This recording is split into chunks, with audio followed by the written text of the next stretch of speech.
In this video, I'm going to show you how to export WhatsApp group chat.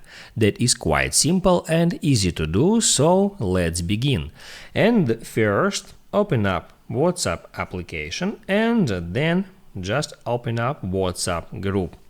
Then at the top, tap at group's name and then right here scroll down to the very bottom until you find export chat feature, and then you can just tap on export chat.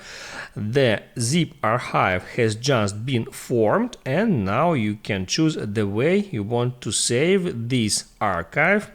I'll just tap on Save to Files and select iCloud Drive folder. Then I can tap on Save.